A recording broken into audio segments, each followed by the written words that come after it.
Bom, primeiramente, boa noite e muito obrigada por estarem me dedicando um pouco do tempo de vocês nessa sexta para nos assistir. Me chamo Bárbara e hoje o Lucas irá dar continuação ao colóquio anterior sobre física nuclear, em que falamos sobre como descobrir o núcleo, sobre os modelos atômicos, os problemas do núcleo atômico e tudo mais.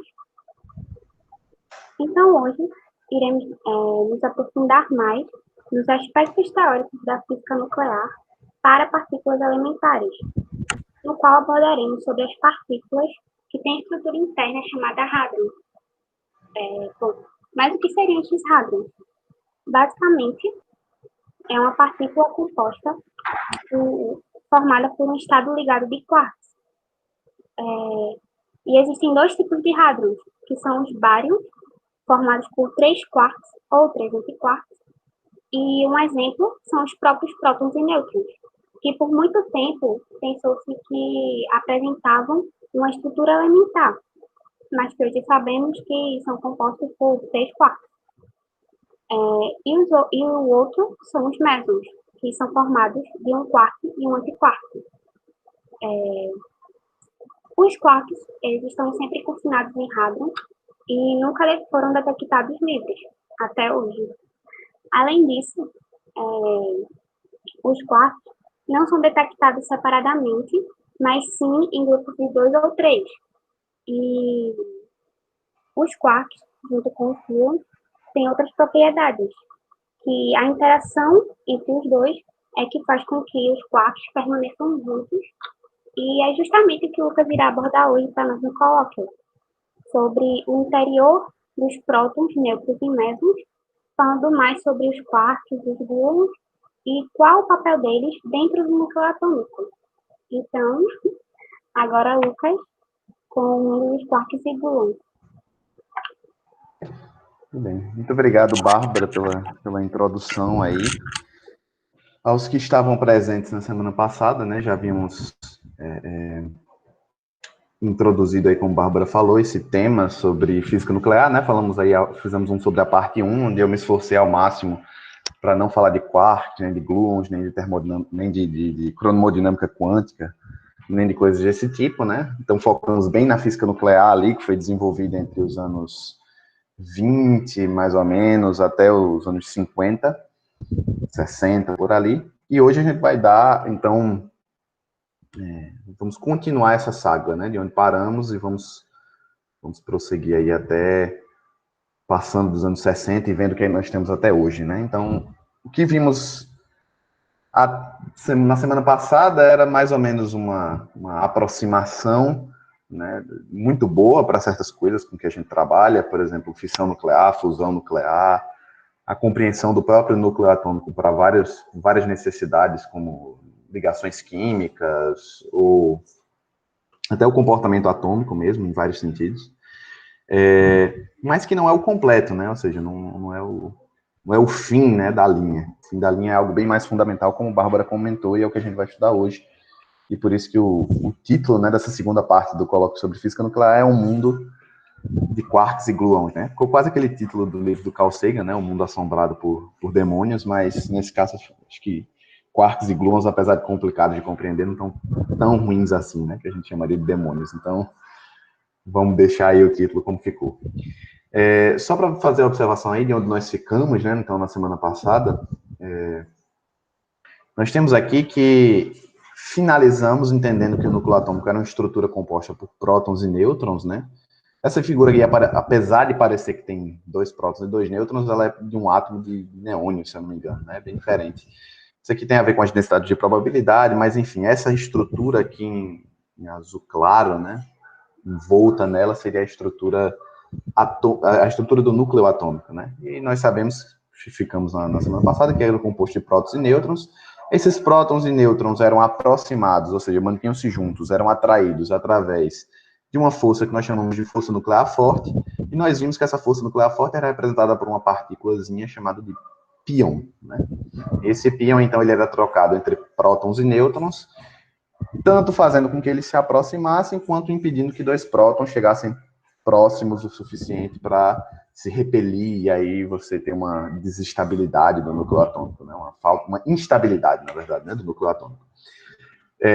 Vimos também que em alguns momentos, de diversas maneiras, o núcleo atômico ele vai perder energia, vai perder partículas, né? Ele vai desintegrar, e vimos esses processos de desintegração, porque é que eles acontecem, e a gente fechou o colóquio mais ou menos aí, né? Passa para a gente aí, não, por favor, Carlos, por favor. Muito bem. Então, os conhecimentos sobre o núcleo atômico, né, que foram desenvolvidos aí nas décadas de 30, 40, 50, até ali da década de 60, eles foram suficientes para causar grande devastação no mundo, né? Como a gente infelizmente sabe que foi o caso das bombas atômicas, né, que foram usadas na prática aí em Hiroshima e Nagasaki, né, aqui uma foto de Hiroshima, como a cidade ficou, né, depois da queda da bomba.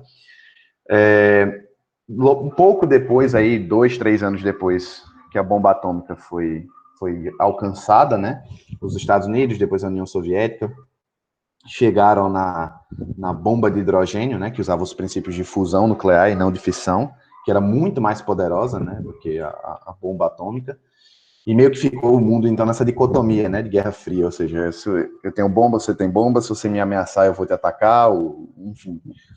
E por muitas décadas, né, vivemos aí nessa iminência da destruição mundial através de uma bomba nuclear, né? Só para vocês terem ideia, a maior bomba nuclear que já foi criada, né, a maior ogiva termonuclear que já foi criada, usando esses princípios de fusão nuclear, ela liberava cerca de 50 megatons de dinamite, né? Seria o equivalente a você jogar 50 milhões de toneladas de dinamite. Somente essa bomba aí de um tamanho consideravelmente pequeno, né? Ela era pelo menos 1000 vezes mais potente do que a bomba atômica. Então, ainda bem nunca foi usada, né? Só foram feitos testes. Vocês sabem que os russos são um pessoal assim meio sem noção, né? E a galera que ia no voo para jogar essa bomba do Tsar, eles já foram informados quando saíram, né? Que talvez eles não voltassem vivos, né? Porque talvez não desse tempo do avião subir o suficiente quando a bomba detonasse, ia pegar neles e ia destroçar com eles, né? E aí se colocou um paraquedas lá na bomba para ver se dava tempo deles subirem o suficiente, mas não havia garantias, né? Por sorte, eles conseguiram escapar, a bomba não detonou em nenhum lugar com pessoas, né? Não destruiu nada, fez somente numa região de teste. Mas o interessante notar é que essa bomba ela caiu 2 milhas seria cerca de 3 quilômetros e um pouquinho, né? Antes de bater no solo, ela detonou ainda no ar, né?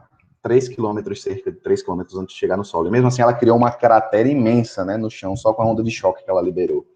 Então, assim, uma coisa assustadora, né? Eu até mostrei, acho que talvez aqui, eu coloquei nos grupos, né, aqueles testes de bomba atômica lá que foram feitos no atol do Bikini, né, que é a terra do Bob Esponja.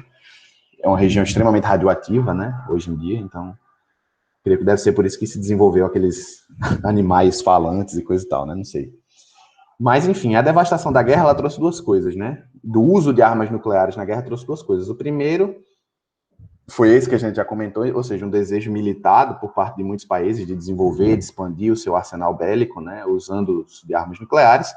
E o segundo foi um lado positivo, né? Ou seja, muitos dos cientistas que trabalharam, por exemplo, na construção da bomba atômica não acreditavam ou não queriam, né, que a sua descoberta fosse usada nesse sentido, né? Ou seja, no sentido de criar bombas e coisas desse tipo. Eles fizeram numa conjuntura diferente, que a gente não vai comentar aqui, mas que muitos de vocês devem conhecer, mas não desejavam que essa fosse a nova ordem mundial, né? O medo de uma explosão, de uma catástrofe nuclear. Então, esses cientistas, eles começaram a se reunir, claro, não somente aqueles que participaram lá do Projeto Manhattan, mas outros aí convidados por esses, e começaram a formar comitês de estudo de física nuclear. Ou seja, o propósito deles era estudar a física nuclear, entender de fato como funcionava o núcleo do átomo, quais eram as propriedades que eles tinham, se existiam mais partículas além daquelas que eram conhecidas, e onde é que essas partículas elas se encaixavam nesse mundo. Ou seja, se de um lado o desenvolvimento nuclear até aquele momento tinha sido principalmente para chegar numa bomba, numa coisa de destruição, eles agora queriam construir, queriam desenvolver conhecimento teórico e prático da física nuclear para bons propósitos, né? Ainda que puramente científicos. Apesar de que a gente sabe que nada é puramente científico, né? Tudo vai ter uma aplicação tecnológica. Dá uma passada aí, Carlos, para a gente ver aí o próximo slide. E aí, da devastação da guerra, surgiu um novo começo, né?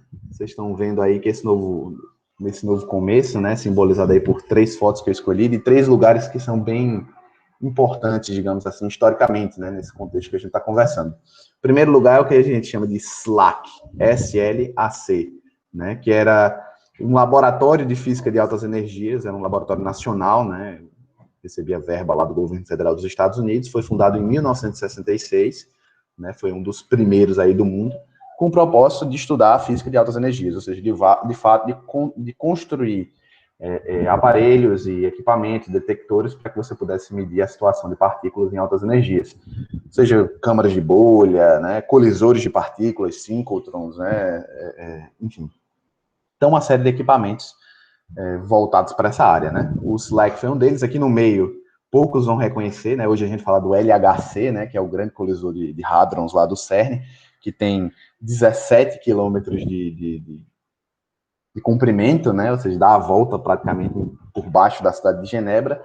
E esse aqui, ó, é um dos detectores que eles fizeram para um dos primeiros colisores de partículas. Essa foto do meio aqui é no CERN, né? Que foi fundado em 1953. Era um comitê, inicialmente, quando foi fundado, né, na década de 50, de especialistas em física nuclear para, enfim, assessorar governos e universidades e coisas do tipo. E passou, então, acabou se tornando, a partir dos anos 60, aí, de fato, um centro de pesquisa nuclear, né? Aqui eles estão montando, vocês veem que é bem pequenininho, né? Apesar de parecer esse anel aqui parecer grande, né? Tem vários cientistas dentro. Mas você imaginar isso aqui comparado ao que existe hoje, né? Os detectores que existem hoje. Isso aqui é um detector, né? Um detector de muons que eles estavam construindo. E hoje em dia os detectores de muons, por exemplo, nos experimentos do Atlas, né? No LHC, são o tamanho de um prédio de 5 andares, né? Esse aqui era pequenininho, sei lá, talvez 2, 3 metros, né? De diâmetro, não sei. Talvez uns 3 metros de diâmetro, dava mais ou menos umas 2 pessoas deitadas aqui. Então era relativamente pequeno, né? E era o comecinho aí. A última foto que eu separei foi do Fermilab, né? Que é o laboratório aí que foi dado o nome em homenagem ao Enrico Fermi, né? Que é um dos grandes físicos aí nessa área de física de partículas. Ele é um pouco mais recente, aí mais ou menos no começo dos anos 70, né? Isso aqui é uma das fotos dos primórdios aí, peguei lá no site do Fermilab. Então começaram a surgir esses diversos grupos cujo propósito era estudar física nuclear mais a fundo e, de fato, compreender as premissas teóricas, né, da física nuclear e não somente, enfim, as aplicações beligerantes e práticas, né, nesse sentido ruim. Tá dando um ruído aí, não? Vocês estão ouvindo? Tá tudo certo? Gravação? Beleza, vamos lá. E aí o que eles começaram a perceber, principalmente nesses dois aqui, né? Porque esse aqui ainda não existia, então principalmente no SLAC e no CERN eles começaram. Também, logo no começo, né, do estudo de física de altas energias, muitas universidades tinham, como se fossem mini aceleradores de partículas, tinham certos equipamentos nos quais eles estudavam, né? As energias ainda eram baixas, então você não precisava de uma área muito grande, né? Então, no MIT você tinha isso, em Princeton você tinha isso, em Stanford, o próprio SLAC é de Stanford, então você tinha nas próprias universidades equipamento para estudar isso, né? E o que eles começaram a perceber, eles faziam experimentos onde eles chocavam, né, diferentes partículas, e o que eles começaram a perceber nesses experimentos foi, um especial que eles faziam era, eles aceleravam elétrons, aceleravam nêutrons e chocavam os dois. E o que eles começaram a perceber nesse choque de elétron e nêutron é que a estrutura do nêutron ela não se comportava como uma partícula fundamental. Ou seja, os objetos que eles estavam observando durante essas colisões de nêutrons davam a entender que o nêutron ele tinha uma certa perturbação, ele tinha uma certa estrutura interna, né? Ou seja, essas perturbações que eles observavam no nêutron, quando ele era bombardeado com elétrons, fazia parecer que ele poderia ter alguma estrutura interna, né? Parecia que haviam perturbações internas à estrutura do nêutron, como se conhecia. E a mesma coisa, depois de um tempo, eles perceberam com o próton, né? Então, essa foi uma das sugestões de que talvez existisse alguma coisa além do próton e do nêutron, que era o que se conhecia no núcleo atômico na época. Vai mais um aí, por favor. Aí, muito bem. Dá uma clicada nessa imagem, ela ficou pequenininha. Vê se consegue aumentar um pouquinho. Obrigado. Então, não vai precisar aumentar muito mais que isso, não. Então, vejam só. Além disso, então, além dessa sugestão, né, que eles tiveram de que os prótons e nêutrons poderiam ter alguma estrutura interna devido às colisões que eles faziam, colisões tanto elásticas como inelásticas, né, de elétrons com nêutrons, eles começaram a descobrir o que ficou chamado como zoológico de partículas, né? Então, vocês estão vendo várias partículas aqui que eram partículas que você não observava na natureza normalmente, mas quando você tinha colisões de alta energia, elas apareciam nos detectores. Aqui é o nosso próton, que a gente conhece. Aqui você tem essa partícula aqui, que é o lambda, aqui o sigma. Isso aqui são chamados os kaons. Né? E aí você tem uma infinidade, né? Você vê que tem, por exemplo, tem sigma 3, 2, 1, então são várias ressonâncias diferentes. E aí isso ficou conhecido como um zoológico de partículas, né? Inclusive o Oppenheimer, né, que é conhecido pelo trabalho lá na bomba atômica, ele certa vez declarou isso, né? Que gostaria de que se desse um prêmio Nobel, que o próximo prêmio Nobel tem que ser dado a alguém que não descobriu uma nova partícula, né? Porque, de fato, assim, a profusão desse estudo aí, inclusive alguns autores, né, que gostam de relatividade, de cosmologia, culpam um pouco, né, a explosão aí da física nuclear, da física de partículas, a um certo abandono, né, com que a relatividade ela ficou aí fim dos anos 30 até o começo dos anos 70, né, quando se começou aí a radioastronomia, a detecção dos buracos negros, coisa e tal. Mas, enfim, isso aí é assunto para outros natais, né, outros carnavais. Então, de fato, cada vez que você trabalhava, todo dia que você trabalhava em osciladores de partículas, quase todo dia se descobria uma partícula nova. Né? E esse zoológico de partículas, elas pareciam versões mais gordinhas, né, ou versões mais energéticas do próton, do nêutron, das partículas que já se conheciam na época. E aí a galera ficou pensando, né, bem, primeiro, a gente tem um indício experimental de que pode haver uma estrutura interna aos prótons e nêutrons, e depois a gente está encontrando toda essa galera aqui que tem uma certa semelhança com os prótons e os nêutrons, mas ao mesmo tempo não tem. Como é que a gente dá sentido a tudo isso, né? Essas eram as perguntas que se faziam ali no começo dos anos 60, tá bom? Passa mais um aí. E aí vieram dois caras, eu até esqueci de botar a foto deles aí, mas depois eu posso mandar para vocês, que era o Murray Gell-Mann e o Zwig, eu esqueci o primeiro nome dele. Desculpa, vou ficar devendo. Esse Zwig, né, ele era inclusive estudante do Feynman, né? É bom lembrar que o Feynman, no fim dos anos 50, né, o Richard Feynman, ele foi um cara que ficou muito famoso por estruturar uma área chamada eletrodinâmica quântica, né? Ou seja, por demonstrar como que era a interação fundamental no nível mais fundamental, a interação entre partículas carregadas via força eletromagnética, né, ou seja, entre elétron e próton, né, entre elétron-elétron, elétron-pósitron, enfim, todas as partículas com carga, como elas interagiam através da troca de fótons, né, que eram partículas de interação, partículas fundamentais que faziam justamente eram os mensageiros, né, da força eletromagnética. E o Feynman, ele construiu um modelo tão bom que até hoje é considerado uma área fechada da física, né? Ou seja, não tem mais o que se estudar em eletrodinâmica quântica, porque depois do Feynman, lá do Stringer e do Tominaga, que foram os três, né, que fecharam aí essa área, tudo ficou muito bem explicado, né? Não tem mais o que se explicar.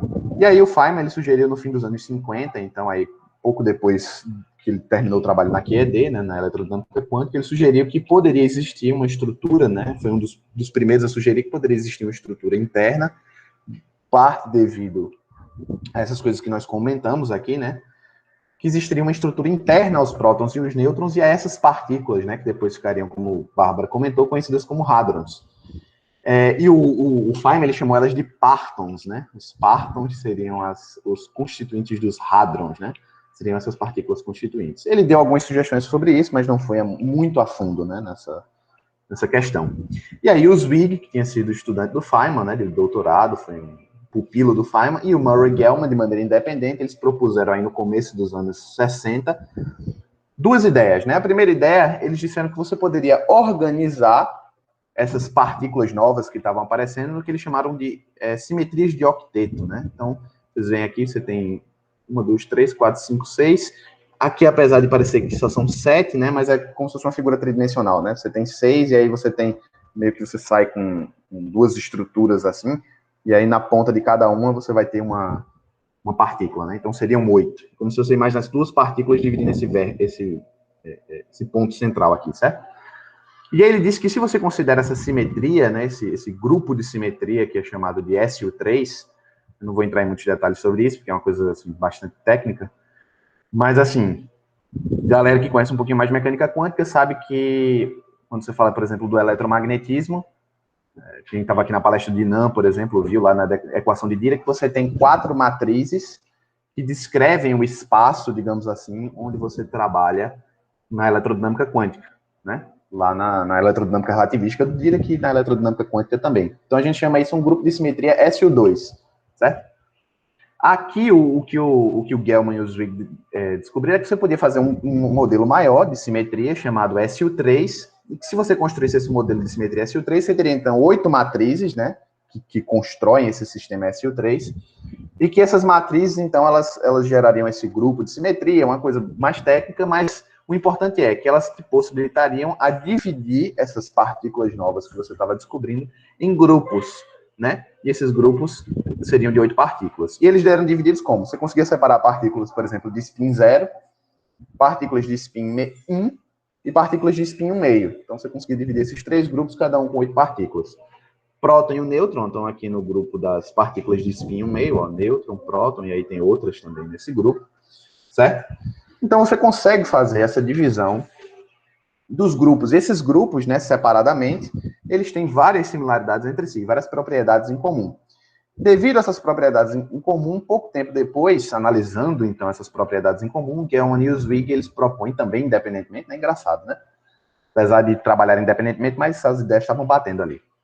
Eles propuseram que esses grupos, em geral, poderiam ser explicados se a gente supusesse que eles são compostos de unidades fundamentais, que eram basicamente 4 unidades. 3 partículas semelhantes ao elétron, que eles chamaram de quarks, né? E uma partícula semelhante ao fóton, que era uma partícula de interação, que eles chamaram de gluon. Então, você teria 3 tipos de quarks, seriam uma espécie de elétron que compunha ali o núcleo do átomo, o núcleo atômico, né, os prótons e nêutrons, e você teria uma partícula que, assim como elétron e próton interagiam eletricamente através do fóton, você teria esse gluon, né, que seria essa partículazinha onde os quarks separadamente iriam interagir entre si, certo? E aí eles viram que cada tipo de quark existiria de 2 tipos, né? Existiria o quark, para cada quark existiria o seu antiquark, né? Então, por exemplo, se você tinha os tipos de quarks que eles propuseram, né, os 3 tipos eram o quark up, o quark down, esses eram os nomes que eles deram, daqui a pouco eu vou dizer por quê, e o quark strange, né? Up, down e strange. Se você supusesse esses 3 tipos de quarks, up, down e strange, cada um com sua respectiva antipartícula, né? Então, tá aqui 2, partícula e antipartícula, partícula e antipartícula. Acho que dá para ver esses triângulozinhos aí no meio, ó. Azul e azul, partícula e partícula, verde e verde, partícula e antipartícula, vermelho e vermelho, partícula e antipartícula, certo? Então, seriam 6 tipos, né, no final das contas, de quarks, e 8 tipos de gluons. A gente vai ver daqui a pouco por que são 8 tipos de gluons, certo? Se eu supusesse essa estrutura complicada, aparentemente complicada, eu poderia explicar as interações, eu poderia construir um tipo de interação que explicaria todo aquele zoológico de partículas, né? Ou seja, 3 tipos de quarks e seus antiquarks interagindo através de si por partículas chamadas de gluons seriam capazes de explicar como se formam, né? Através de diferentes interações, você geraria diferentes hadrons, né? Que são essas partículas, como elas ficaram chamadas, ou seja, as partículas compostas. Então, o próton, o nêutron, o sigma, o lambda, todas essas partículas diferentes eram agora entendidas como compostas de uma unidade única, que eram os quarks, e esses quarks sendo unidos entre si através dos gluons. E essa foi a teoria do Zweig e do Gell-Mann, certo? Então, a matéria é constituída de maneira mais fundamental, né? Prótons e nêutrons. O elétron continua fundamental, o elétron não muda, não tem estrutura. Mas o próton e o nêutron e essas outras partículas mais energéticas e mais exóticas são, na verdade, constituídas de quarks, que são um novo tipo de partícula fundamental, até aqui de 3 tipos, up, down e strange, e elas interagem entre si, ou seja, esses quarks se mantêm unidos, formando prótons, nêutrons e essas outras partículas, através de uma partícula mediadora, de uma partícula mensageira, que era o gluon, certo? Vamos dar uma passada aí. Então, eles propuseram esse modelo, um monte de gente achou que isso era bobagem, né? Mas aí, logo depois, já vem a confirmação, né? No SLAC, eles começaram a fazer experimentos um pouco mais específicos, né, de colisões de partículas, e em 1968 eles encontraram evidências diretas da existência de um quark up, Quando eu digo que eles encontraram, depois a gente vai ver que você não consegue extrair um quark up ou um quark down.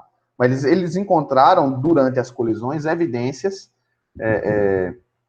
de que na composição, por exemplo, do próton ou do nêutron, você observava uma partição de carga. E de que tipo era essa partição de carga? Uma partição de spin, de que tipo era essa partição de spin? Então, eles fizeram experimentos que você conseguia detectar a existência dessas partículas constituintes, dos prótons, dos nêutrons e dos hadrons em geral. Então, o quark up-down strange, que era o modelo, digamos assim, principal do Gell-Mann e do Zweig, eles descobriram logo em 1968, então nem acabou a década. Um pouco tempo depois, chegou no quark charm, né? Então, deixa eu ir explicando os nomes, né? Por que os nomes? O nome quark é um nome que o Gell-Mann tirou da cabeça dele, não tem explicação. Ele queria que rimasse com quark, né? Mas depois ele descobriu lá um poema onde o cara usava quark, onde aparecia essa palavra quark e rimava com Mark, né? O nome Mark. E ele disse, então não vou falar quark, vou falar quark. Enfim, loucura da cabeça dele. E porque up, down é strange. Então, quark up e quark down é porque existe uma propriedade dessa força que unia, né, os quarks ali dentro do núcleo atômico, chamada de isospin, que eu não vou entrar em detalhes, mas o quark up, ele era aquela partícula que precisaria ter esse spin para cima, e o down aquele que precisaria ter para baixo. Então, por isso que ficou up e down. O strange é porque eles começaram a observar esse strange dentro de certos tipos de mesons, né, que eu vou falar daqui a pouco o que são. E aí, esses mesons, eles tinham propriedades tão estranhas que eles disseram, olha, eles podem ser constituídos desse tipo bem peculiar de quark, né? E aí botaram strange o nome, porque era estranho.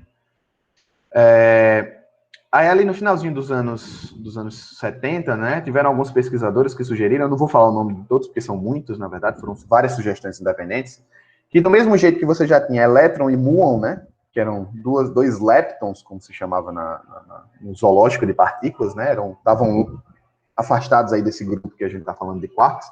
Do mesmo jeito que o muon, ele parecia ser uma geração diferente do elétron, ou seja, ele parecia ser um elétron mais gordinho, então faria sentido você imaginar que quark up e down e o strange também formassem essa ideia de gerações, ou seja, eles têm propriedades semelhantes, com exceção de que um é mais massivo do que o outro.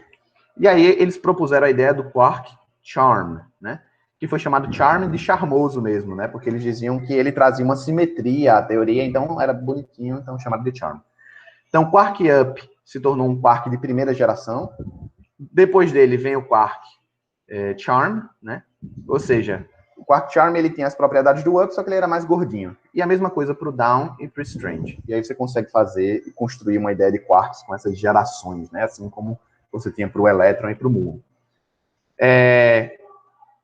Em 1975, o Ahari, né, que era um pesquisador israelense, ele propõe que você deveria ter, por razões de simetria, uma terceira geração, tanto para o up quanto para o down. E ele chamou essa geração de bottom e top, né? Quark bottom e quark top. Ele disse que pelas mesmas razões de up, top, bottom, down, né? Só por isso que ele colocou os nomes. O bottom eles descobriram logo, rapidamente, em 1975, no Fermilab já, né? Recém-criado. E o quark top eles só vieram descobrir 20 anos depois, ou seja, relativamente recente, né? Em 1995, também no Fermilab. Certo? Nesse meio espaço, aqui entre o bottom e o top, um laboratório alemão chamado DESI Labs, ele descobriu a existência dos gluons, né, que seriam essas partículas mediadoras, em 1979. Gluons vem de glue, cola mesmo, né? Então, eram a cola dos quarks, né? Por isso que ficou sendo chamado de gluons. Beleza? Então, todos esses aqui foram comprovados experimentalmente, e até 1995 nós tínhamos comprovação da existência deles. Tá bom? Vamos mais para frente. Então, a nossa situação até agora foi previsto a existência de quarks, né? Esses quarks, eles são partículas fundamentais que compõem os hadrons, né? Os hadrons são um tipo de partícula composta, né? Como prótons e nêutrons, certo? E esses quarks, eles vão se organizar. Então, por exemplo, o próton, ele vai ter 2 quarks up e um down. Se você soma as cargas elétricas, as massas, as propriedades desses 2 ups e desses downs, você vê que vai dar as mesmas condições do próton. Já o nêutron, ao contrário, ele tem 2 downs e um up só. E segue o mesmo sentido. Vou falar um pouquinho mais sobre essa organização mais para frente. Mas então se descobriu qual era a constituição desses quarks. Qual era a constituição desses núcleos atômicos, né? Principalmente a gente está falando da física nuclear, então, apesar de terem essas partículas exóticas aí, que eu comentei com vocês, mas vamos focar no próton e no nêutron, certo? Então, vamos lá. Então, os quarks são os componentes desses prótons e nêutrons, e eles são unidos através desses gluons, tá certo? Só aproxima essa tabela aqui, por favor, Carlos. Se vocês olharem essa tabela aqui, ó, só para fazer uma comparação, por exemplo, ó, vou pegar só a carga, certo? Tem outras propriedades, você pode pegar spin, pode pegar outras coisas. Mas eu vou pegar só aqui a carga, certo? Se vocês observarem, olha, a carga do quark up é mais 2/3. Ela é fracionada, né? Aí você vai dizer, pô, mas eu aprendi na escola que qualquer carga elétrica, ela é múltiplo da carga fundamental, né? Como é que isso aqui é um número quebrado? Deveria ser 1 vezes a carga fundamental, 2 vezes a carga fundamental, 10 vezes a carga fundamental, mas não um número quebrado, né? E realmente os quarks, eles têm essa coisa estranha de ter cargas quebradas, né? Mas se você pegar, por exemplo, ó, se você pegar um quark, 2 quarks up, ó, você vai ter uma carga de 2/3, outra de 2/3, você fica com 4/3 positivo. Se você pegar a do down, menos 1/3. Aí você tira, fica 3/3, que é igual a carga 1. Ou seja, 2 quarks up e um down formam um próton, que tem carga positiva de 1. Se você pegar 2 downs, ó, fica menos 2/3. 2 downs. Um up, anula. Então fica 0, por exemplo, a carga do nêutron. Então, de fato, esses quarks, quando eles são unidos, eles vão formando essas outras partículas mais compostas. Beleza? Vamos em frente. Muito bem. Então, agora eu vou entrar numa parte do colóquio, né? Que eu vou ter que me usar muito de exemplos e muito de comentários um pouco mais superficiais, porque, de fato, é uma área muito complexa no ponto de vista matemático, né? Inclusive de você entender grupos de simetria, teoria de grupo, todas essas coisas aí. Então, talvez algumas coisas vocês vão ficar com gostinho de eu querer entender um pouco mais como isso funciona, mas talvez eu não consiga passar devido a essas tecnicalidades, beleza? Mas tentarei fazer o meu melhor. Então, muito bem. Se os quarks eles são unidos através de um tipo de força, né, que é representada por esse gluonzinho, essa partícula chamada gluon, que é um mensageiro. Então é uma força muito forte, né? Porque você está numa região ainda bem menor do que o núcleo atômico, tentando impedir que as forças elétricas causem repulsão ali, né? Então você tem 2 ups se repelindo, você tem 2 downs se repelindo. Então eles estão se repelindo ali dentro, e você tem que ter uma força ainda muito mais forte para num espaço muito menor conseguir segurá-los. E foi logo descoberto, logo um pouco tempo depois, dentro da própria teoria do Gell-Mann, foi compreendido, então, que essa era a força nuclear real, né? A força nuclear forte real. E que aquela força nuclear que a gente falou lá, do meson pion, na outra semana, era, na verdade, uma força nuclear residual, ou seja, era um resíduo que mantinha o núcleo atômico unido, era somente um resíduo do que estava acontecendo dentro dos prótons e nêutrons. Daqui a pouco a gente vai falar um pouco sobre essa força nuclear residual, tá bom? Mas agora eu queria fazer alguns comentários com vocês sobre a QCD, né, que é a Quantum Chromodynamics, né? Quantum Chromodynamics, que traduzido seria cromodinâmica quântica. É basicamente a teoria que entende as interações entre quarks e gluons e como eles se unem para formar prótons, nêutrons e outras partículas, tá bom? Sobre isso eu quero falar de 4 pontos principais. O primeiro é a interação entre quarks e gluons, como ela acontece. Explicar um pouco o que é que quer dizer com sabor, quando a gente fala em sabor dentro da cromodinâmica quântica, o que é que significa cor e como a cor é conservada, e finalizar com esse mar virtual de quarks e gluons, tá bom? O Richard Feynman, né, ele dizia que esses físicos que fizeram a notação da cromodinâmica quântica eram físicos bobocas, né? Porque sabor, cor, botam esse monte de nome estranho que pode confundir as pessoas, né? Então você não tem como provar um quark para saber que sabor ele tem, ou ver um quark para saber a cor que ele tem, né? Esse sabor, essa cor, são somente nomes que eles usaram para descrever propriedades desses quarks, que nada tem a ver com o sabor e a cor do jeito que a gente conhece no mundo cotidiano. Beleza? Então é bom deixar bem claro isso. Vamos passar mais um aí. Então a cromodinâmica quântica, ela se baseia em 2 princípios fundamentais. O primeiro é o confinamento e o outro é a liberdade assintótica, certo? Deixando claro primeiro uma coisa.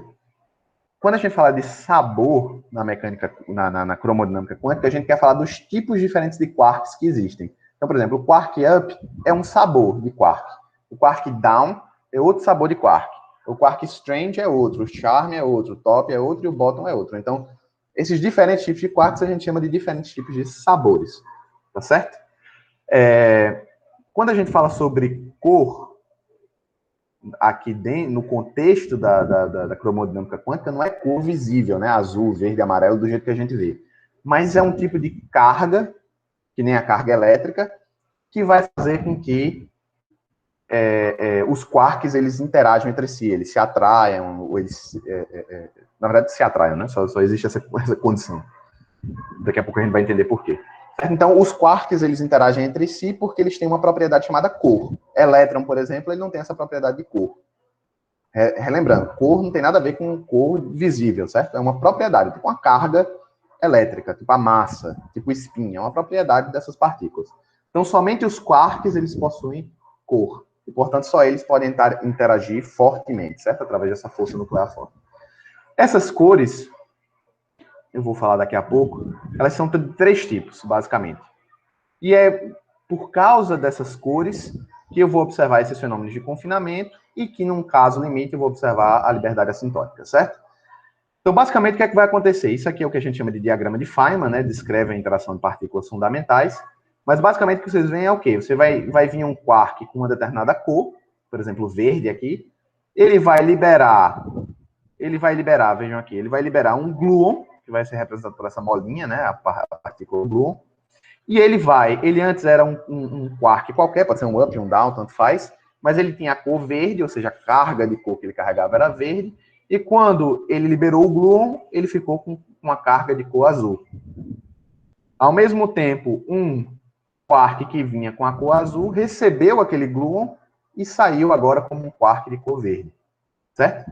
Então era verde, virou azul, o outro era azul, virou verde. E quando eles vão fazendo isso, ou seja, eles vão trocando gluons e mudando de cor, o que é que vai também mudando? Também vai mudando o momento, a energia desses quarks. Então a tendência é que eles vão se aproximando. Ou seja, eles vão liberando gluon, se aproxima um pouquinho, esse aqui libera um gluon, se aproxima, esse aqui absorve, se aproxima, ou se distancia, enfim. Então é justamente absorver ou liberar esses gluons que vai fazer com que eles se aproximem e que eles mantenham a sua estrutura, o que os quarks mantenham a sua estrutura dentro dos prótons e dos nêutrons, certo? Então esse é o mecanismo básico. Vocês podem ver que ele diz que esse gluon aqui ele tem cor verde e anti-azul, né? Foi um detalhe que eu não mencionei. Então você tem a cor vermelha, azul e verde, são as cores, eu vou falar daqui a pouco, e você também tem as anticores, né? Que a gente vai ver por que existem. Mas vejam só, você tem um verde, ele foi como verde, e um anti-azul. Então é como se o anti-azul se cancelasse com o azul, só sobrasse verde, então o outro sai verde. Certo? Então é uma coisa bem curiosa, né? Bem estranha, né? Imaginar uma cor anti-verde. É por isso que eu disse para vocês, tirem da cabeça a ideia de que cor é do jeito que a gente vê do arco-íris, certo? São propriedades, são cargas de cor que esses quarks eles possuem. Vejam só aqui, ó, que os gluons, isso aqui são os gluons, ó, então vejam, os gluons também têm cor. E essas cores, elas se organizam no que a gente chama de superposição na mecânica quântica. Então, por exemplo, um gluon, ele pode ter 50% de chance de ser vermelho e anti-azul ao mesmo tempo, ou de ser azul e anti-vermelho. Esse aqui, ó, tem 50% de chance de ser vermelho e anti-verde, ou verde e anti-vermelho. E aí você tem uma série de superposições que no final você forma 8 tipos de combinações de gluons, né? Que é justamente aquele octetozinho que a gente observou um pouco antes. Beleza? Tem uma solução de singleto, né? Na verdade são 9, mas eu não vou entrar em detalhes sobre essas. Beleza? Mas basicamente você tem esse gluon que também tem cor, na verdade ele vai ter 2 cores combinadas, e ele vai, quando ele é emitido, ele leva, digamos assim, a cor de um quark para o outro, certo? E aí uma coisa interessante, porque como os gluons eles também têm cor, eles também interagem fortemente. Então você pode ter interação entre gluons, o que não acontece com os fótons, né? A gente sabe que se você jogar um feixe de luz numa direção e outro de outra, a luz não vai interagir, né? Os fótons que compõem essa luz não interagem, mas os gluons interagem. Então um gluon pode interagir com o outro, pode gerar par de quark, enfim, é uma confusão dentro lá do núcleo atômico.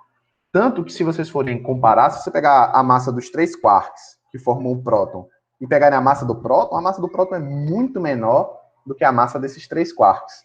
Então, na verdade, o que você tem é um mar de gluons ali, uma quantidade imensa de gluons ali dentro. Esses gluons têm energia, associada a essa energia tem uma certa massa, e é por isso que a massa do próton ela é bem maior do que a massa dos quarks, certo? Então, é uma coisa bem, assim, estranha, né? Vamos andar um pouquinho.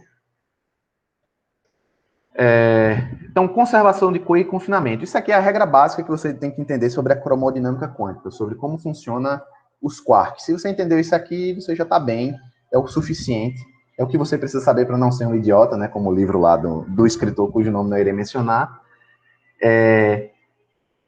E aí, se você quiser saber mais do que isso, você vai fazer aí um PIBIC, vai fazer um mestrado, um doutorado nessa área. Mas, basicamente, o que é que acontece? Os gluons, eles vão mediar, eles vão trazer cores de um quark para o outro, de tal forma que duas situações aconteçam. Ou que você tenha uma cor de cada, certo? E quando você tem uma cor de cada, você vai formar o que você chama de baryons, como, por exemplo, o próton e o nêutron. Ou que você vai ter uma cor e a respectiva anticor dela, que é o que a gente vai chamar de mesons, como o pion lá, que a gente viu semana passada, que é o que faz é o mensageiro da força nuclear, né? Então, daquela força nuclear entre prótons e nêutrons, né? Entenda-se. Não a mais fundamental que a gente está vendo agora. Então, basicamente, o que a gente tem, quando a gente fala de conservação de cor, a gente diz assim, a partícula, os quarks que compõem aquela partícula, eles sempre têm que estar numa configuração que a gente chama de transparente. Ou seja, eles têm que ser uma combinação de azul, vermelho e verde, ou anti-azul, anti-vermelho e anti-verde, né? Como eu falei, as três cores que existem são azul, vermelho e verde, e aí vai ter três anti-azul, anti-verde e anti-vermelho, certo? Então, ou ele tem que estar numa configuração de verde, vermelho e azul, ou numa configuração de anti-verde, anti-vermelho e anti-azul. Por exemplo, o próton. Como a gente falou, o próton ele tem 2 quarks up e 1 quark down. Esses 2 quarks up e esse quark down, um deles vai ter que ser vermelho, vai ter que ter a carga de cor vermelha, um de carga de cor azul e o outro de carga de cor verde. Se eu pegar a antipartícula do próton, que é o antipróton, vai ter um anti-up, né, um quark anti-up, dois quarks anti-ups e um quark anti-down. E esses aí também vão ter que ter, seja qual deles for. Um vai ter que ter a cor anti-vermelha, uma anti-azul e a outra anti-verde. Certo? Então, sempre os quarks eles vão se unir em partículas de modo que a cor final, a soma das cores, seja transparente. Essa transparência pode ser atingida dessa forma, né? Ou seja, cada um tem uma cor das possíveis, ou pode ser atingida quando um deles tem uma cor e o outro tem a anticor. Por exemplo, se eu tiver uma partícula onde você tem, por exemplo, um quark strange da cor vermelha e você tiver um anti-quark strange da cor anti-vermelha, essa partícula ela também pode existir, porque o vermelho com o anti-vermelho também vai se anular e vai ficar transparente, né? Aqui nessa notação da cromodinâmica quântica. Então, é basicamente isso. As partículas que nós conhecemos, que são formadas por quarks, elas sempre vão ser formadas por construções de quarks, tais que você obtém essa transparência. Ou seja, que você tenha um quark verde, um azul, um vermelho, ou um antiverde, um anti-azul e um anti-vermelho, ou um anti-vermelho e um vermelho, ou um anti-azul e um azul, ou um anti-verde e um verde. Beleza? As partículas que são formadas somente por dois quarks, sendo um de uma cor e o outro da sua anticor, a gente chama de mesons. As partículas que são formadas por 3 quarks, cada um de uma cor diferente, a gente chama de baryons. Tá bom? Então, como eu falei, exemplo de baryon, próton e nêutron, exemplo de mesons, meson-pion, por exemplo. E uma coisa interessante é que a conservação de cor ela leva ao confinamento. Como assim? Se os quarks eles só podem existir numa situação onde a cor é transparente, eu não posso ter um quark de cor verde andando por aí perdido. Ou um anti-quark de cor anti-vermelha andando por aí despercebido. Eles sempre vão estar numa configuração tal que a soma das cores seja transparente. E é por isso que você não observa essa propriedade da cromodinâmica quântica que faz com que você nunca observe um quark sozinho. Você consegue detectar a existência deles, você consegue detectar a presença deles, pelas propriedades que eles possuem, mas você nunca vai realmente extrair aqui um quark que está aqui na minha mão. Essa é uma propriedade muito forte da cromodinâmica quântica, o confinamento. Beleza? Então, só fazendo uma revisão antes da gente passar para a próxima coisa. Você vai ter diferentes tipos de quarks, 6 tipos, né, como a gente falou, compondo baryons ou mesons. esses diferentes tipos de quarks vão interagir entre si, emitindo ou absorvendo gluons. Esses quarks vão emitir ou absorver gluons. E o modo que eles precisam estar dentro dessas partículas é os 3 quarks, cada um com uma carga de cor diferente, ou 2 quarks, um com uma carga de cor e o outro com a anticarga de cor correspondente àquela. Beleza? Existem outras configurações, né, que, por exemplo, os tetraquarks, que a gente chama, os pentaquarks, né, que são partículas com 4, 5 quarks dentro, mas a gente não vai entrar muito nesse assunto, não, certo? Então, vamos em frente. Muito bem. E aí a gente tem digamos assim, uma exceção a essa regra do confinamento, né, ou seja, de que você sempre vai ter que ter esses quarks confinados, né, em estruturas como prótons, nêutrons e mesons. A gente tem uma exceção para isso, que é o que a gente chama de liberdade assintótica. Ou seja, se você tiver num regime muito extremo de energia, em condições bem específicas, você pode enfraquecer, digamos assim, as interações fortes, né, entre os quarks, e você consegue gerar o que chama de liberdade assintótica. Ou seja, você gera uma sopa de quarks e gluons separados, onde não necessariamente você está obedecendo as regras de confinamento, né? Ou pelo menos não do jeito clássico. Então a gente chama isso de um plasma de quarks e gluons, né? A gente logo vai ter um seminário aqui no grupo sobre isso. Então, mais novidades, para mais notícias sobre isso, vocês verão logo. Certo? Então esse plasma de quarks e gluons é um monte de quarks e gluons ali meio que misturados, certo?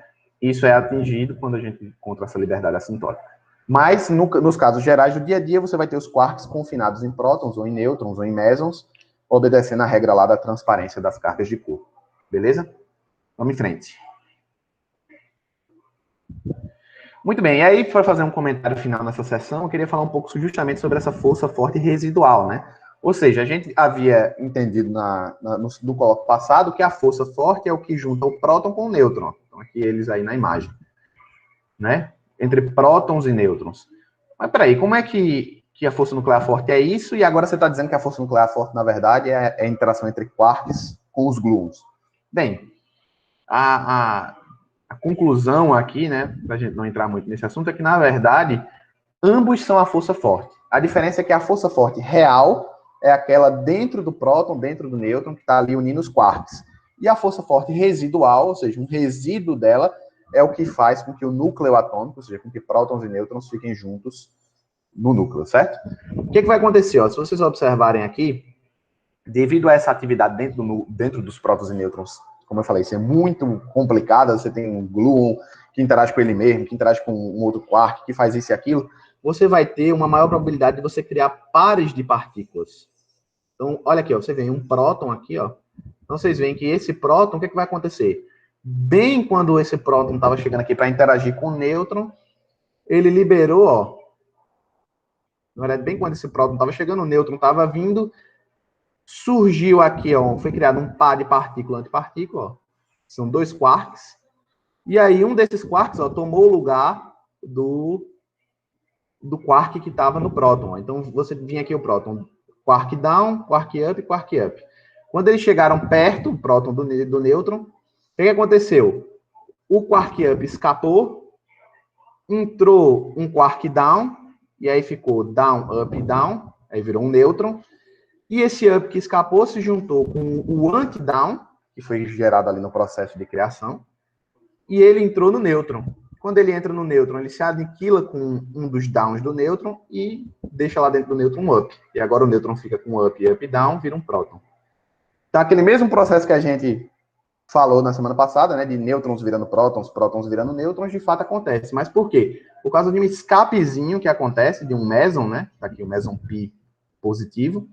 Esse escapezinho, digamos assim, que ele faz nesse momento em que o próton e o nêutron chegam muito próximos. E aí é por isso, por esse escape de pions, né, gerando a união do núcleo atômico, que a gente diz que a força forte, nesse caso, é residual. E dentro dos nêutrons dos prótons, a gente diz que ela é real, né, gerada pelos gluons, certo? Então vamos em frente. Muito bem. Deixa eu só fazer uma observação, volta um pouquinho lá nesse primeiro aí, isso. Não, nesse geral aí. A última observação que eu não fiz, que é a do mar virtual de quarks e gluons. Os 3 quarks que a gente falou que formam os prótons, e os 3 que formam os nêutrons, e os 2 que formam os mesons, são o que a gente chama de quarks de valência, certo? O que significa valência? São aqueles que a gente vai contar para efeitos de força forte. Mas dentro do próton e dentro do nêutron, você pode ter milhões, bilhões, infinitos quarks e gluons que a gente chama de virtuais. Ou seja, aqueles que existem ali devido à oscilação ou à perturbação do campo, né, do campo quântico ali que representa essas partículas. Então, as partículas são representadas por campos, né, campos quânticos, e esses campos eles oscilam e eles geram pares de partículas, antipartículas que vão interagir entre si, você vai ter interações virtuais, certo? Mas o que conta real vão ser só esses 3 aí que a gente chama de valência, beleza? Então você tem aquele mapa, semelhante ao mapa de Dirac que Nan mencionou na apresentação dele algumas semanas atrás. Beleza? Então, só para fazer esse comentário aí, a gente pode seguir. Então, vamos em 50 minutos aqui. Eu vou só falar brevemente de decaimento agora, né, que é uma outra coisa importante, e aí para nós encerrarmos.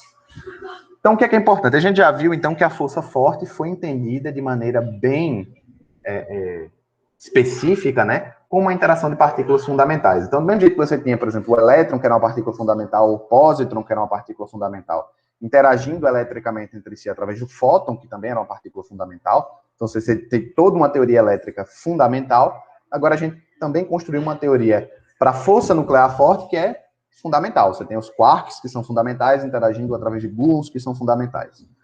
E a última força, então, das chamadas forças quânticas, né, que a gente está excluindo a gravidade, que faltava ter digamos assim, uma cara de interação fundamental, era a força fraca. Então, se sabia que existia uma interação fraca que fazia com que partículas decaíssem, né? O decaimento mais famoso é o que a gente chama de decaimento beta, né? Tem um nêutron, esse nêutron ele decai, gerando um próton, um neutrino e um elétron. E para o Fermi, né, tá aqui, ó, teoria do beta decay, 1934, são anotações do Fermi, você vê que ele achava que era uma interação direta entre essas partículas. Então, o nêutron direto tinha algum tipo de interação direta que liberava com o próton, que liberava elétron e neutrino, enfim.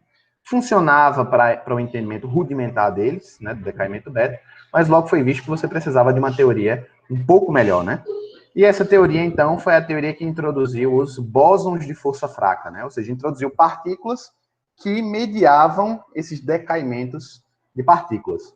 Ou seja, quando você vê um átomo radioativo decaindo, quando você vê um nêutron decaindo, um próton, elétron e neutrino, quando você vê uma dessas partículas pesadas, energéticas, geradas em colisões, colidindo em partículas menores, isso vai sempre acontecer porque você tem a ação da força fraca.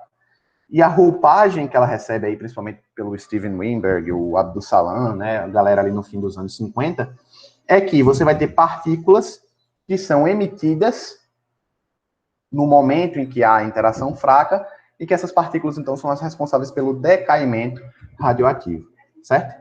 Essa é uma teoria de tipo SU2, né, só para, assim, uma peculiaridade, não vai mudar em nada a nossa apresentação, mas lembram que lá era SU3, a força forte, e a SU2 é parecida com a eletricidade, né?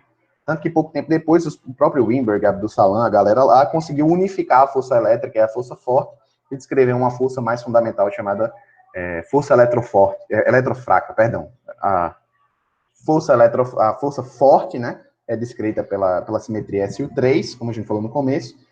A teoria fraca é descrita do mesmo jeito que o eletromagnetismo, com a teoria do tipo SU2.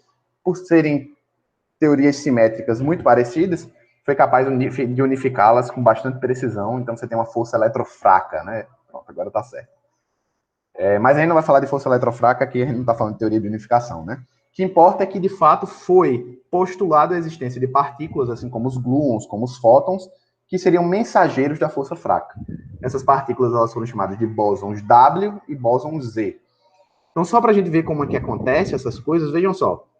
Você tem um nêutron aqui, vamos falar do decaimento beta, né, que é o decaimento do nêutron. Você tem um nêutron que tem um quark up, quark down, quark down.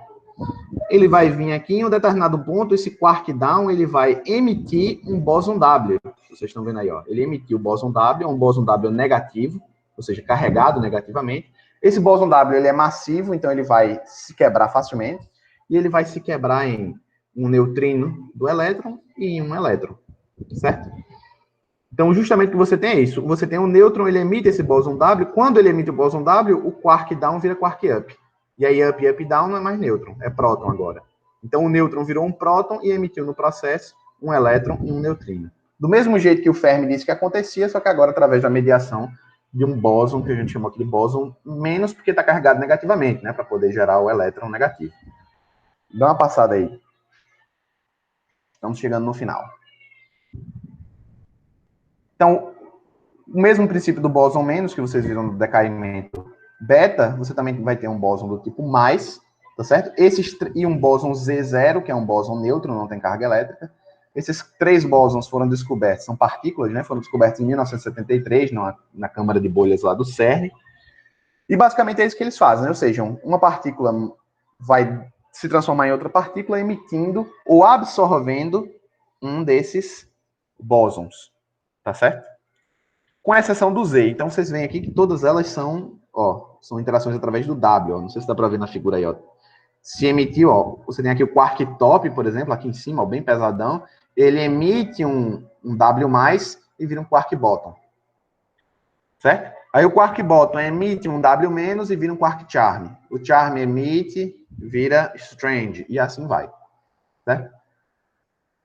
Aí, a corzinha das setas, como ele fala aqui, é a probabilidade, né, de acontecer, ou seja, é mais provável que o top decaia em bottom. É menos provável que ele decaia em strange, e menos ainda que ele decaia em down, certo? E aí você vai seguindo aqui essas setinhas, e você vai vendo que, de fato, partículas mais massivas, olha a massa aqui do top, ó, do bottom, elas vão decaindo em partículas menos massivas, certo? E aí elas fazem isso através da absorção ou da emissão de W+, ou de W-, tá certo? Desses bósons, que são as partículas da força fraca. Pode voltar aí para o começo do slide, para esse slide aí. Isso. O Z0, então para que serve o Z0? O Z0 ele não vai mudar a carga, e ele nem vai mudar sabor. Vocês veem que aqui o sabor está mudando dos quarks, né? Um quark top mudou de sabor, virou bottom, virou charm. O Z0 ele não muda nada disso. A única coisa que ele vai mudar é momento, e ele também pode fazer uma mudança no spin, certo?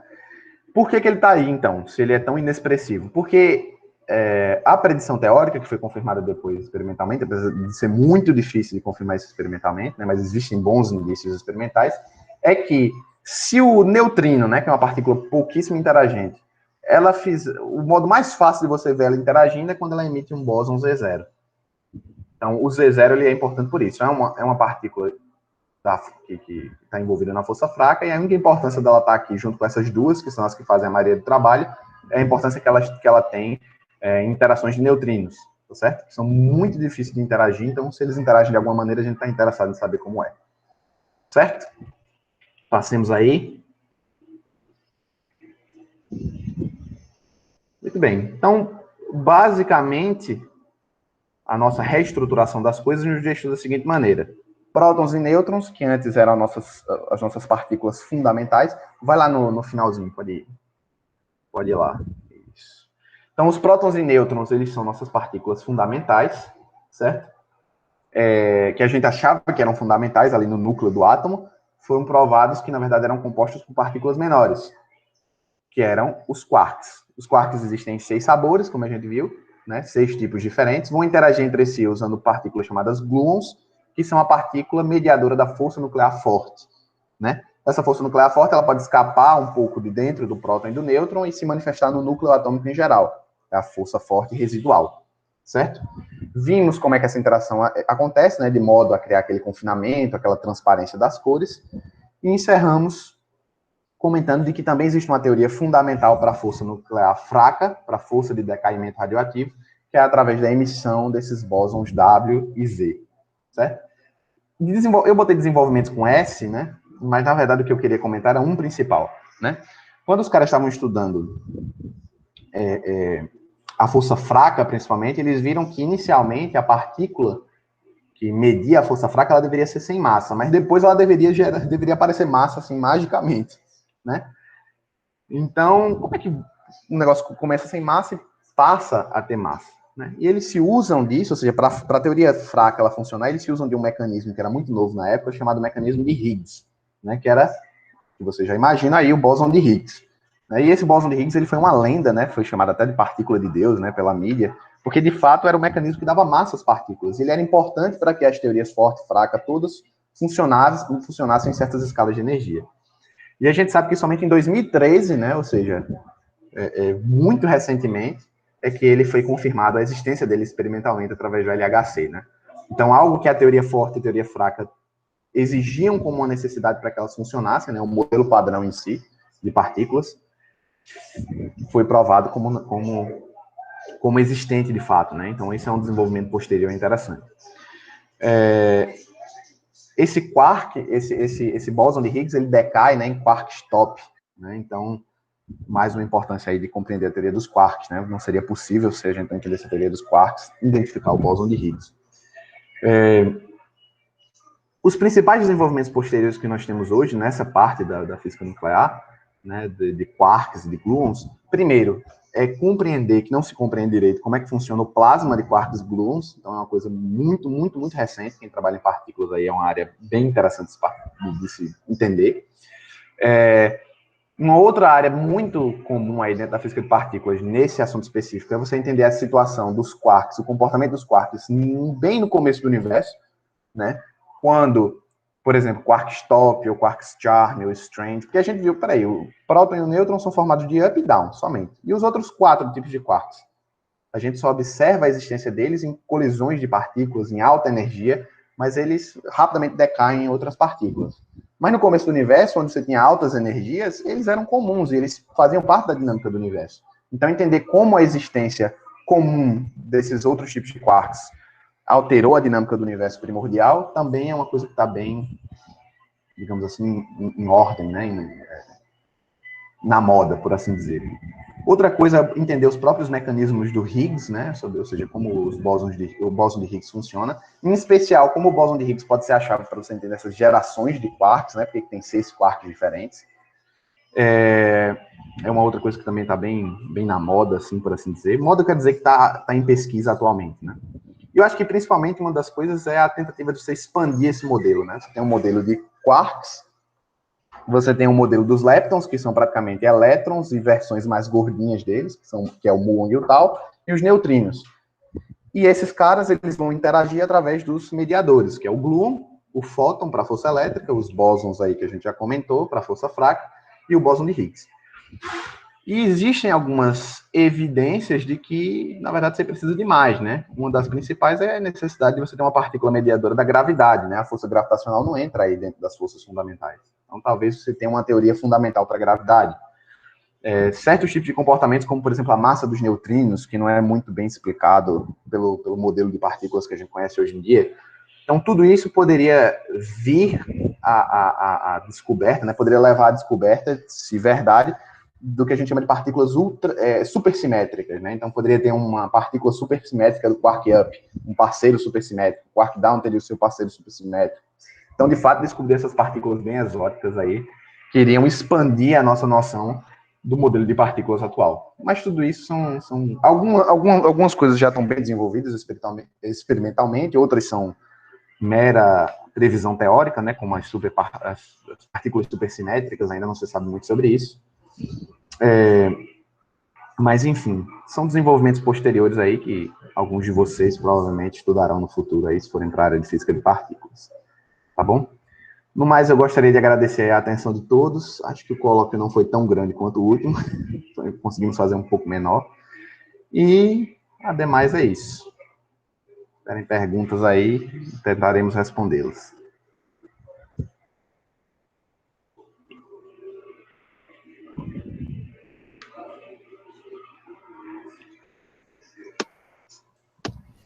Primeiramente, parabéns, Lucas, pelo colóquio. E com isso é interessante que a gente aprende um pouco mais sobre o tijolo do tijolo da realidade. E com isso a gente consegue, por exemplo, conhecer um pouco mais sobre o que estava ali no universo primordial para gerar a realidade física que a gente conhece hoje. E é interessante que ainda está em desenvolvimento, né? E algumas descobertas são muito, muito recentes, e até a gente estava conversando sobre isso há um tempo. A gente estuda teorias aí em física que tem 400 anos, 300 anos, porém essa é um bebê. Todas essas teorias do século passado, que isso é muito recente em relação às outras, e a galera ainda está fazendo experimento, ainda está descobrindo coisa nova. E uma coisa interessante também que é o princípio de funcionamento de um colisor de partículas, né? Eles primeiro destroem o que eles têm e meio que recolhem os cacos assim que saem, né? E para isso tome detector para pegar as coisas.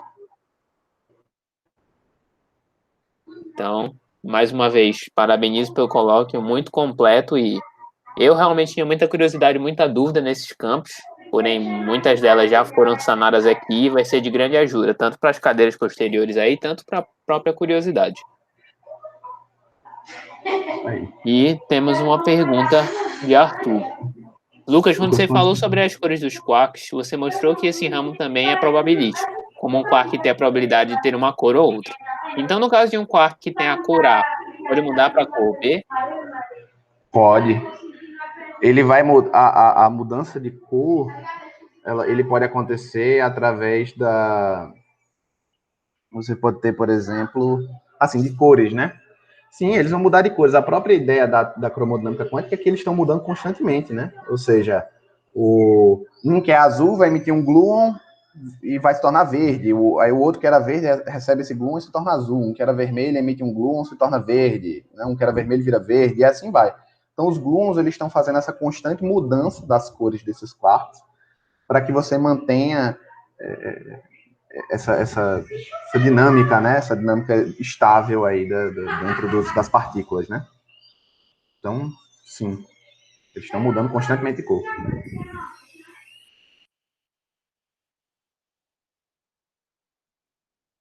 O mar virtual contabiliza massa. Sumiu. O mar virtual contabiliza a massa em prótons e nêutrons?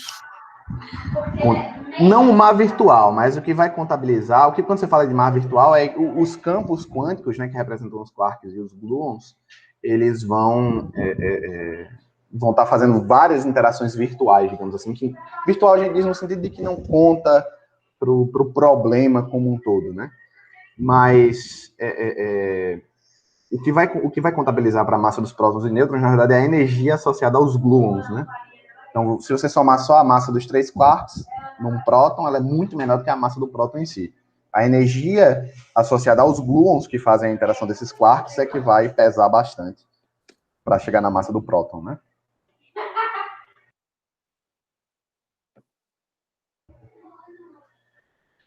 Bem, certo? Mais perguntas, mais dúvidas sobre qualquer parte da apresentação ou conceitos, outros conceitos mesmo que talvez possam ter sido passados por cima, enfim, por favor, não fiquem acanhados de perguntar. Se quiser comentar alguma curiosidade aí, algo que você leu, que não foi tocado no seminário. Sim, também. E também, se não tiver, não tem problema. Nós estamos com um tempo bom de colóquio. Uma observação que é interessante aí para o pessoal que, de repente, participou daquele colóquio antigão de eletrodinâmica quântica, que acho que foi até eu que dei, mais recente. Mas era só com a gente. Era verdade. O primeiro era só com a gente. Mas as constantes uma das coisas interessantes é que na cromodinâmica quântica ela ainda não é tão precisa quanto a eletrodinâmica quântica, né? Então, se você pegar constante de estrutura fina, coisas desse tipo, essas constantes ainda são assim, meio imprecisas, né, na cromodinâmica quântica. Então, você ainda tem muito trabalho de galera tentando novos métodos de renormalização, coisas desse tipo, para resolver esse problema.